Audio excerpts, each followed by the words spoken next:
Mga ka-K5 arestado sa entrapment operation ang 28 anyos nga babayi matapos nga makumpiskar sa iya ang mga illegal nga sigarilyo sa Barangay Poblacion Zone 2, Estancia, Iloilo.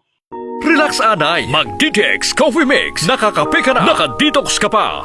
Ginkilala ang sospetsado kay alias Teresa nga residente sa amuman nga barangay sa pag-inspeksyon sa mga otoridad natukiban nga wala nagasunod sa gina-require nga graphic health warnings kag excise tax stamps nga gina-issue sang Bureau of Internal Revenue o kon BIR ang mga sigarilyo. Nakumpiskar sa operasyon ang kapin 360 karims ang sigarilyo nga nagabalor sang 270,000 pesos.